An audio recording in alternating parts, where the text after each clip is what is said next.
friends. Happy Wednesday and welcome to In the Loop with Winnie and Greg. I know Greg's got some good updates for us in just a moment. And those of you who are new to the show, I'm going to keep you posted on all things business finance. And of course, what makes our show so fun, I'm sure Greg's going to mention this later, is that you are part of our show. So do me a favor, take a moment, say hello in comments, wherever you're joining us from. Let us know how your day's going, how your week's going, and maybe even tell us how the weather's going because I'm here in Southern California. Let me just tell you, we're getting rain and snow. I know it's been a craziness, but it's been a lot of fun. Hello, friends. I'm Winnie Sun, longtime financial pro, CNBC council member, and Forbes contributor, and host of Level Up, which can also be found on NASDAQ and a few other platforms.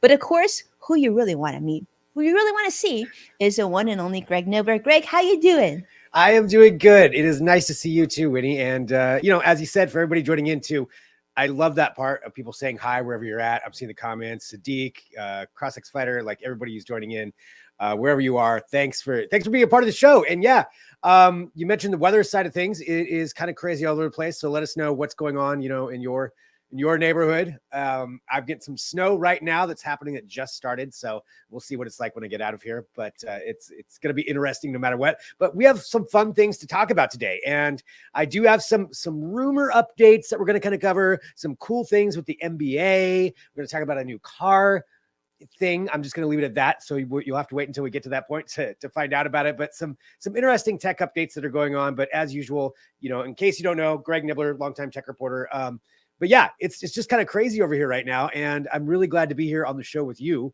and having fun and talking about all these things and talking to everybody who's joining in. And of course, as you always do, you let us know what's going on with the market and what's happening there, which I know is just an entire wild world that I don't really know how to follow without you. You're so kind, Greg. But yeah, rumor. Ooh, can't wait to hear what Greg has to say about rumor. That's gonna be exciting. Well, let me just kick it off, and of course, share with you that earlier before Greg and I joined you here live on Twitter, hashtag that was trending was stock market crash. So let's just start with that for a moment. Yesterday, the market was down almost 700 points. So not a great day for the markets, and today it didn't really improve. The Dow closed down 83 points.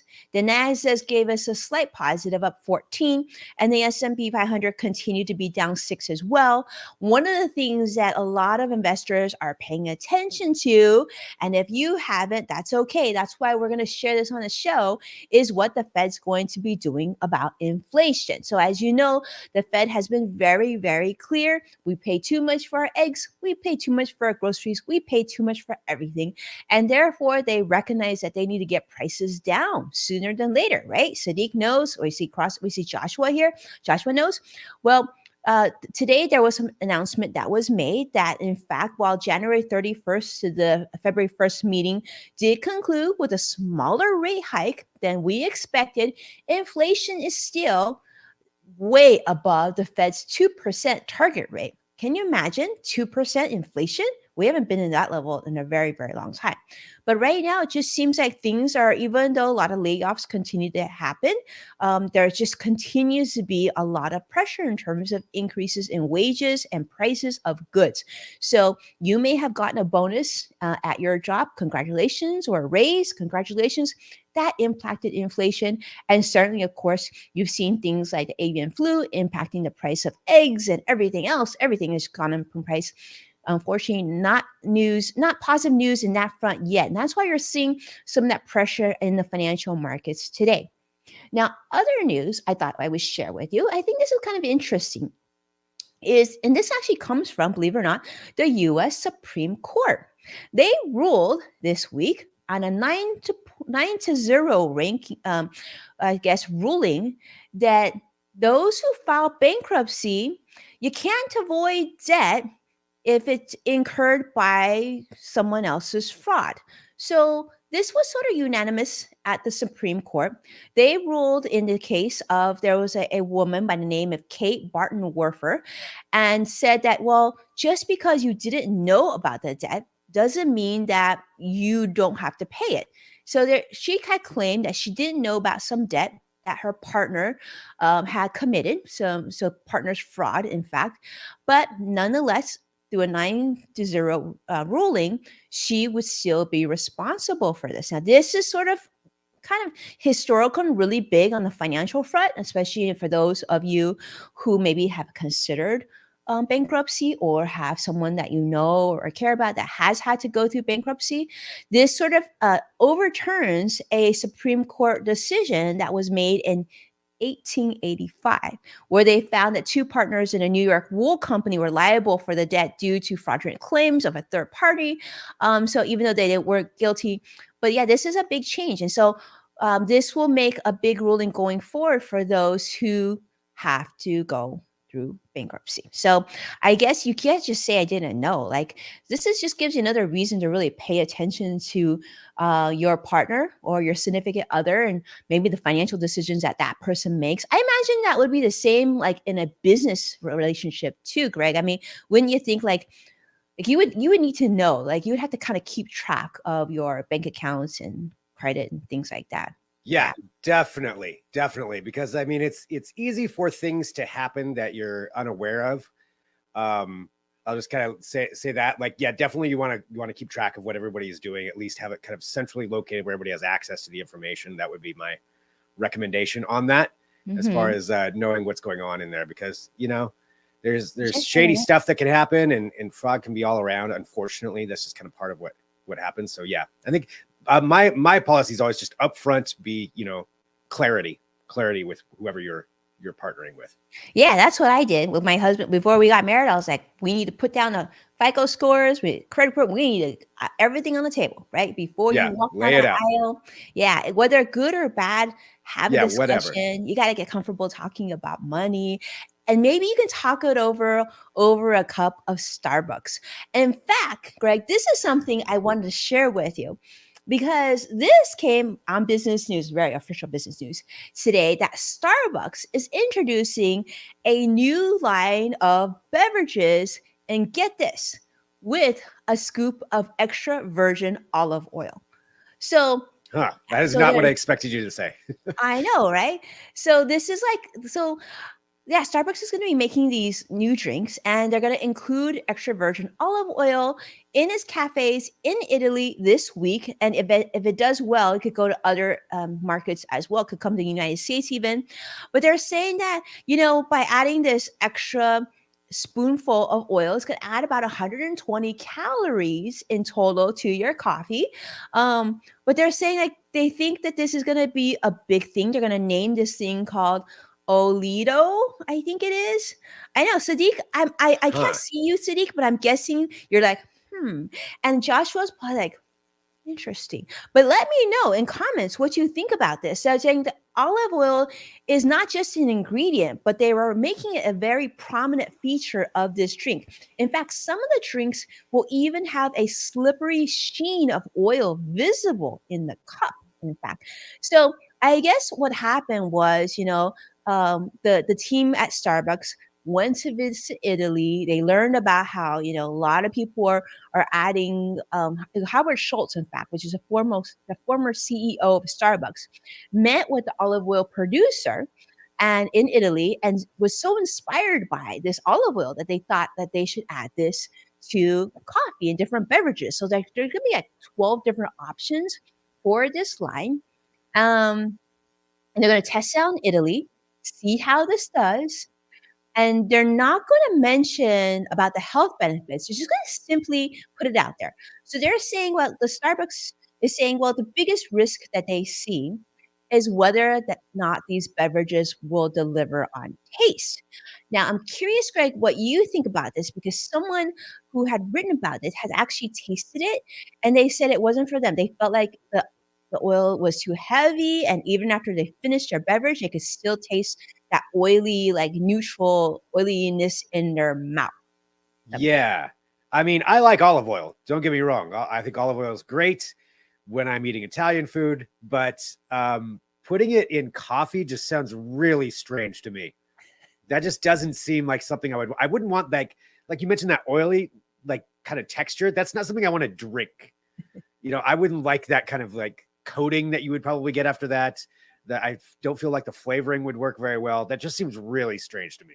It seems really strange, but I think it's sort of like in that same vein where they're really mentioning that, now that their studies have shown that coffee has some of the health benefits, right? Yeah, And like, Sadiq is also mentioning that olive oil is good for your heart. Sadiq is saying that here.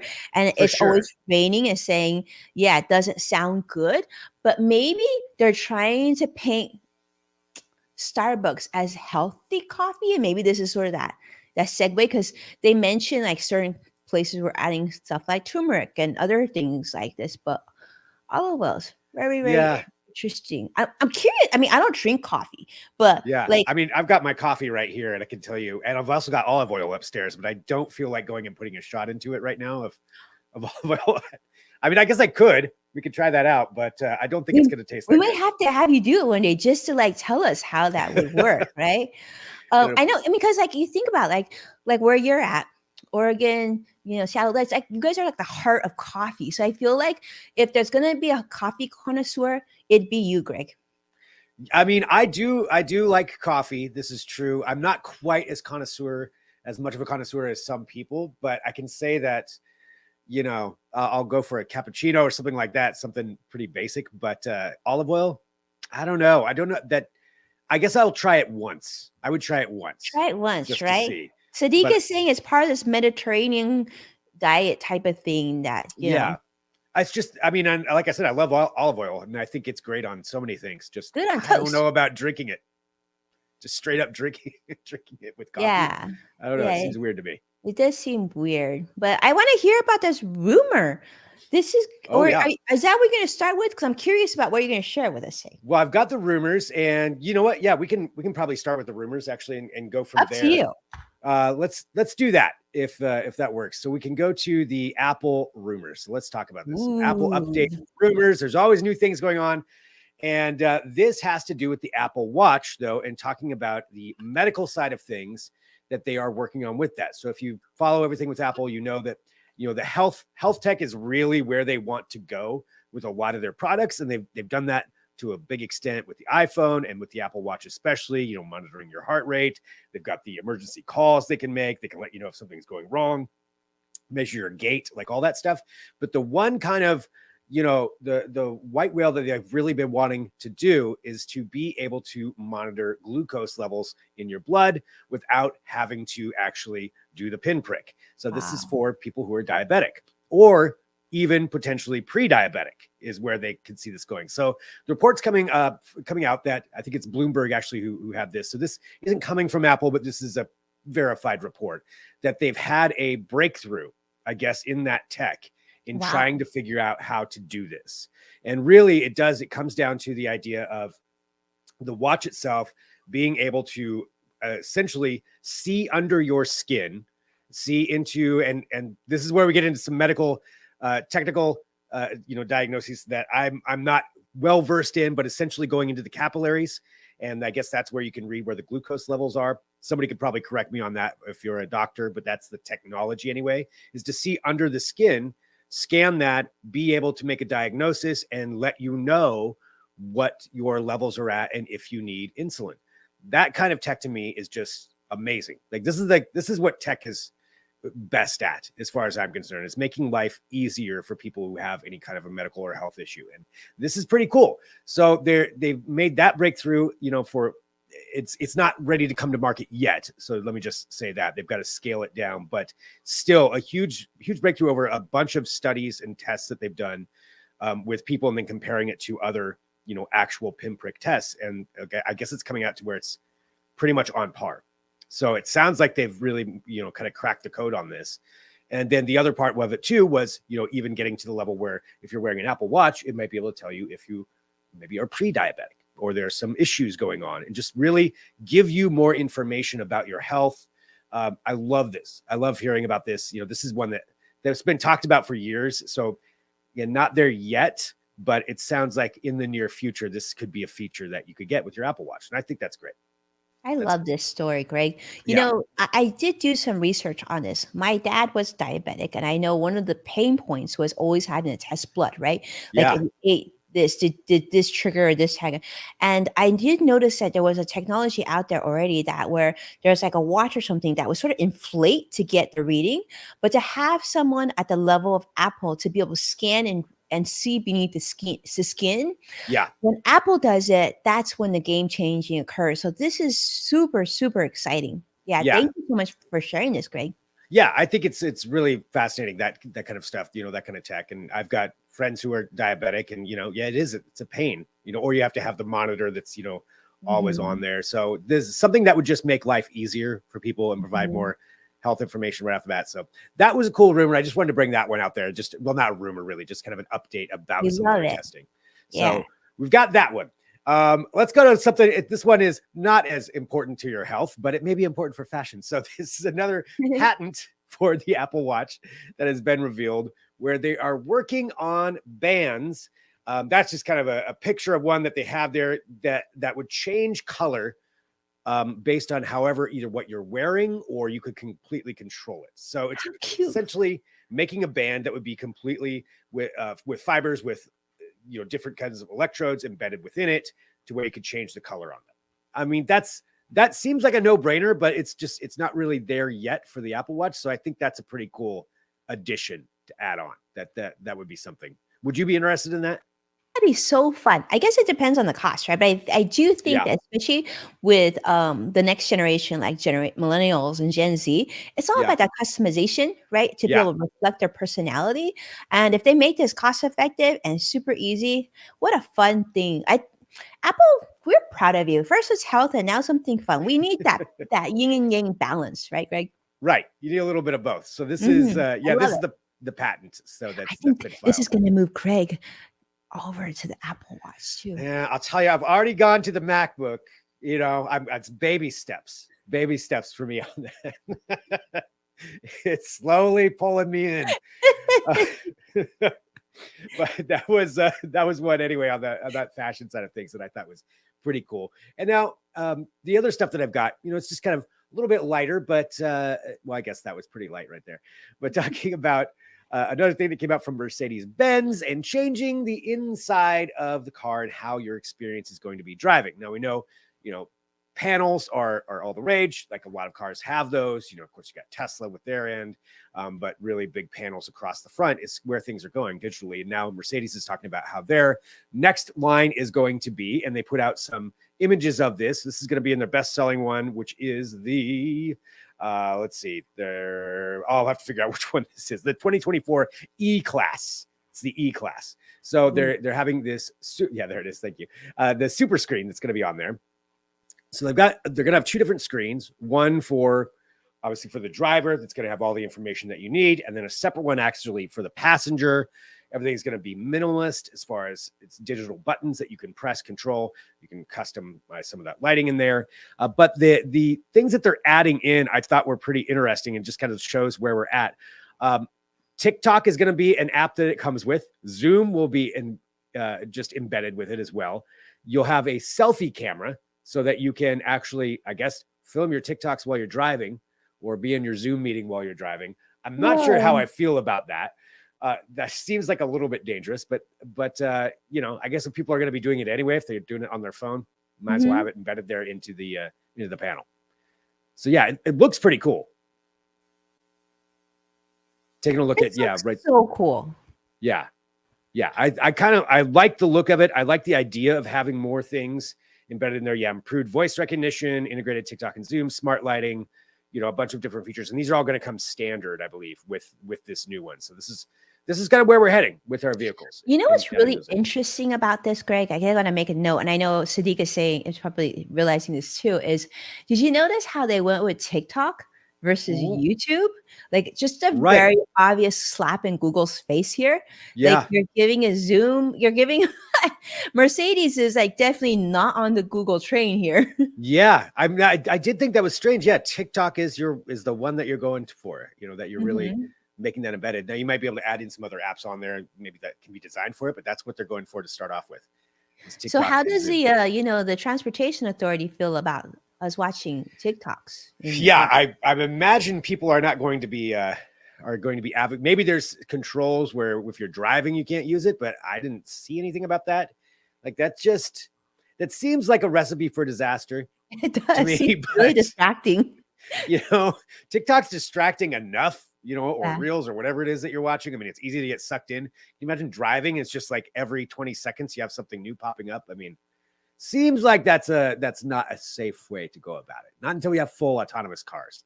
If we have fully Maybe, autonomous cars, then fine. But yeah, maybe this is that. I mean, I'm sure that, well, I don't know. Like, how do you feel about Zoom? I guess Zoom could be good. I guess I would do Zoom if it was audio only because that'd be no different than hands-free phone, right? that's true. Yeah. Yeah. I suppose that would work out. That would Yeah, work that'd out for work. that side of things. But yeah, just kind of interesting seeing where that's going. So that's Mercedes coming out with their new lineup there for everything coming into the car. And panels, every vehicle is going to be like this eventually, where it's just all panels. So yeah, that's kind of where we're heading with that. But I thought that was kind of fascinating that that's going to be the standard. So that's not even going to be the upgrade. That's the standard that they're going to be having for that E-Class. So we have that. And then I've got one other thing here for this week. I have a light week. Wanted to keep it light. There's some heavier things in the news that you can find other places. Let's talk about something, though, that was pretty cool. So if you follow the NBA, the All-Star game was last weekend.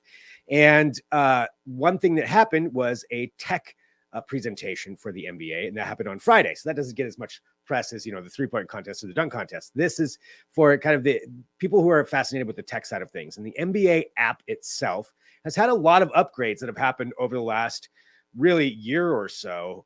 Part of when I went with Microsoft to Amsterdam, it was actually kind of talking about some of this stuff. And this was one of the things that we were covering. Looks like my camera just went out. Let me turn that back on here. Whoops, wrong camera. Sorry, everybody. Different Of course, view. this is happening to me right now as I'm okay. We'll get that squared away. Well, I'll look right in here. So there we are. See, I've got my MacBook laptop cam going for me. It's nice and clear. See, Max? It's nice Great. and clear. It is. It's working. So I'll give it that. So yeah, but one of the things with the app is that you will soon be able to scan yourself into a game. Oh, And fun. yeah, so they demonstrated this. That's Adam Silver, the commissioner. Ahmad Rashad's up there, and they kind of demonstrated it where they were able to take the app and you do like a 3D scan.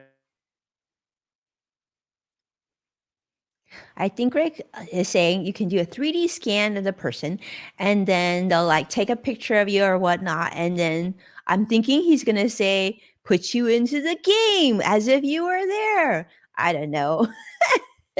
But let's see. Let me look at the article real quick. Unfortunately, yeah. So it looks like they're doing a scan, and then like you can sort of feel like you're in the game, which is really cool. What I think would be interesting about this too is, um, will this make it so? I think this is going to be more inclusive, right? So people that normally wouldn't be at a game, maybe because of distance or because of price, but now you're included. So you can actually make this 3D imagery.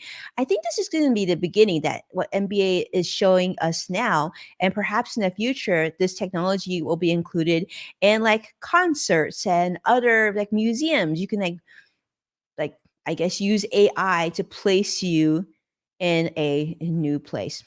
Very cool, Greg. Hopefully I'll be back.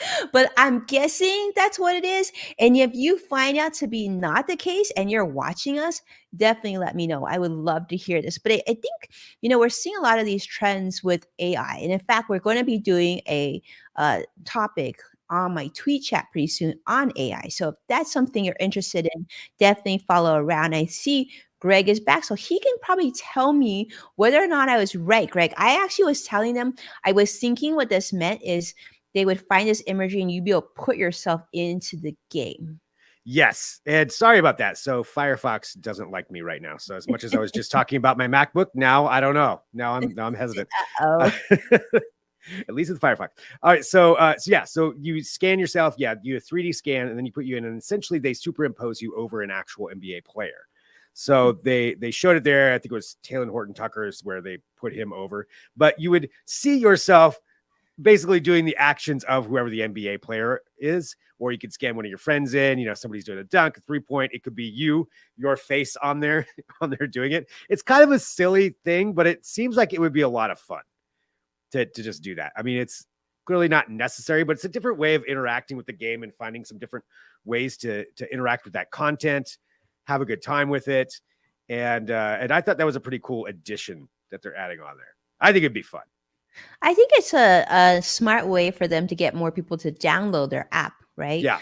But I wonder if like it hasn't have enough pizzazz to keep them on it. So I'm guessing other parts of the app are really exciting. And I know, Greg, this is sort of your background. I know you were a big like sports reporter for a long time, right? Yeah. I worked for the Portland Trailblazers. So I did some reporting for them for about 3 years at a show there called Sportlandia. Myself and Sarah Dillon. So, got to work in puns. But yeah, it was a lot of fun. So I definitely worked with the NBA quite a bit on that end of sides things, at least as far as reporting. But you're right. There is more though that's coming into the app that besides that. So there's also going to be some additions in watching some games. You're going to have the option to maybe watch it with like an NBA influencer who could be doing the reporting or the commentary on it. So different kinds of streams as far as what you can hear rather than even just the traditional announcers. You can get like even the in-studio broadcasts or the in-house broadcasts.